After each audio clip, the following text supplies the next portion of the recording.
આજે 20મી જૂન 2026 નો દિવસ જૂનાગઢ જિલ્લાના કલેક્ટર સાહેબની અધ્યક્ષતામાં જિલ્લા ફરિયાદ સમિતિની બેઠક હતી અને એમાં ધારાસભ્ય તરીકે મારો એક પ્રશ્ન હતો કે આ જૂનાગઢ જિલ્લાની સરકારી શાળાઓને સરકાર તરફથી જે મફત પાઠ્યપુસ્તકો આપવામાં આવે છે એમાંથી કેટલા આવ્યા, કેટલા બાકી છે અને કેટલા ક્યારે મળશે? કેમ કે સરકારમાંથી તો દર વર્ષે કરોડો રૂપિયાનો ખર્ચો કરી પાઠ્યપુસ્તકો છાપવામાં આવે છે અલગ અલગ વિષયના, ગણિત, ગુજરાતી, વિજ્ઞાન, પર્યાવરણ, ભૂગોળ જે આવતું હોય તે. બાલવાટિકાથી લઈ ધોરણ 12 સુધીના પુસ્તકો સરકાર છાપે છે. તો આજે મેં પ્રશ્ન કર્યો કમિટીની અંદર અને શિક્ષણ વિભાગના બધા સાહેબો પણ એમાં બેઠા હતા. તો મને લેખિતમાં જે જવાબ આપ્યો એમાં માધ્યમિક શાળાના પુસ્તકો આવ્યા જ નહોતા એવો લેખિત જવાબ હતો.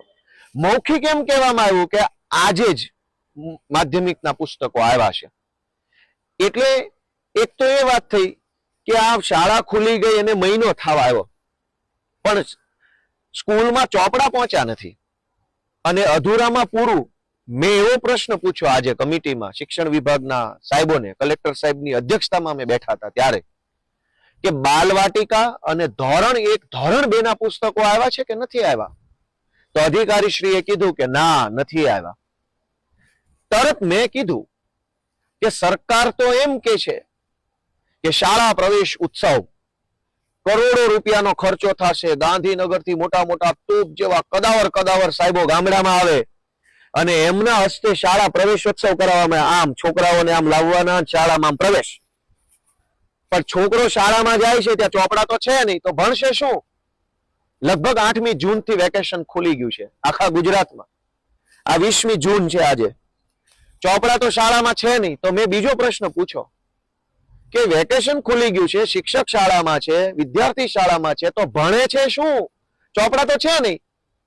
તો શિક્ષક ભણાવે છે કયું પુસ્તક ને છોકરો ભણે છે કયું પુસ્તક ને એ વાતની ચિંતા કેમ નથી તમને?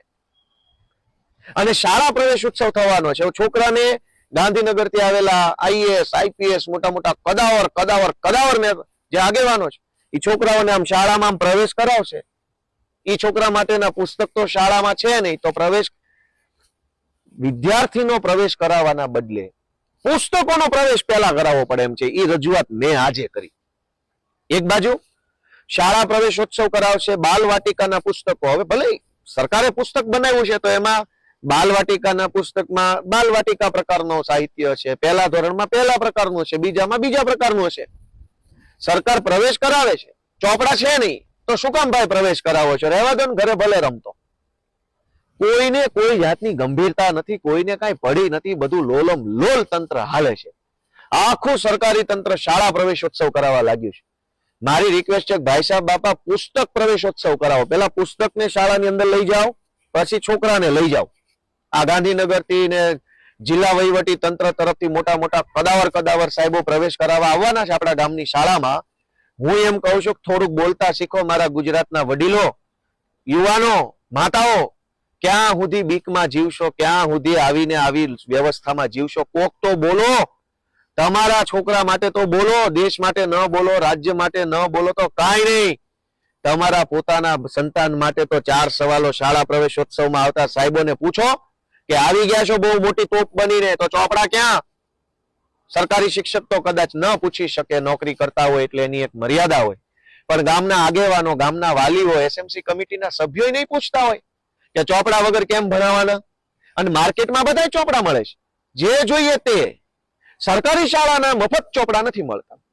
તો શાળા પ્રવેશોત્સવમાં જેટલા મોટા મોટા સાહેબો તમારા ગામમાં આવે એને ભૂલ્યા વગર, ડર્યા વગર, શરમાયા વગર, શિક્ષણના હિતમાં, કેમ કે શિક્ષણ જ રાષ્ટ્ર નિર્માણનો પાયો છે, શિક્ષણના હિતમાં કડક થઈને પ્રશ્ન પૂછી લેજો કે અમારા ગામની સરકારી શાળામાં પૂરતા ચોપડા આવ્યા છે કે નહીં, પહેલા એનો હિસાબ આપો, પછી પ્રવેશોત્સવના નામે તાયફા કરજો. અને છેલ્લી વાત, મેં આજની કમિટીની બેઠકમાં પૂછ્યું કે ગુજરાતની સરકાર તો ભાર વગરનું ભણતરની વાત કરે છે. હવે આ બધા અધિકારીઓ ભેગા મળીને પુસ્તક વગરનું ભણતર ચાલુ કરાવી દીધું છે. 1 મહિનાથી શાળા ચાલુ છે, ચોપડા છે નહીં શાળામાં, તો ભણતર ભાર વગરનું કરવાનું હતું. એના બદલે આ લોકોએ નક્કી કર્યું ચોપડા જ નથી દેવા. ચોપડા દેશો તો ભાર લાગશે ને. લ્યો બોલો, કઈ બાજુ સરકાર કામ કરે, એ કઈ બાજુ એના અધિકારીઓ કામ કરે છે, આમાં શું દેશનું ભલું થાય. સરકારે ભાર વગરનું ભણતર કીધું, આ લોકો ચોપડા આપવાનું બંધ કરી દીધું. ચોપડા હશે તો થંભે થેલામાં ભાર લાગશે ને. લ્યો કરો હાથમ. આવા ને આવું બધું લોલમ લોલ તંત્ર ચાલે છે.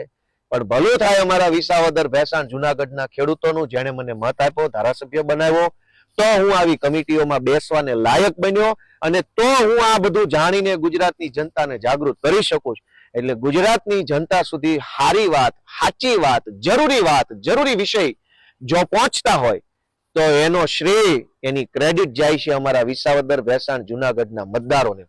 ગુજરાતના સૌ ગામડાઓમાં શાળા પ્રવેશોત્સવના તાઇફાની અંદર જિલ્લામાંથી કે ગાંધીનગરથી આવનારા સાહેબોને ચોપડા બાબતે પૂછો, ક્લાસરૂમ કેટલા ઘટે છે એ પૂછો, કોમ્પ્યુટરો કેટલા ઘટે છે એ પૂછો, દીકરીઓ માટેના ટોયલેટ કેટલા છે એ પૂછો, શાળામાં શિક્ષક કેટલા ઘટે છે એ પૂછો. તાઇફો કરવા જેટલા મોટા મોટા સાહેબ આવે છે ને, એને સવાલ પૂછતા થઈ જાઓ. અને તમે તમારા પોતાના બાળક સંતાન માટે કે તમારા પોતાના ગામની સરકારી શાળા માટે જો એક પ્રશ્ન ન પૂછી શકતા હોય તો આ દેશમાં બીજી કોઈ કઈ દેશ સેવા હવે તમારા માટે વધી નથી. એટલે દેશનું નામ ન લેવું.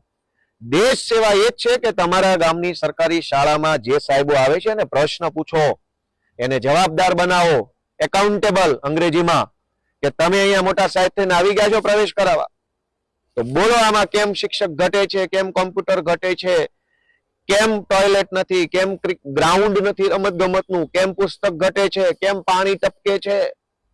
આ પૂછો, એ મોટી દેશ સેવા છે.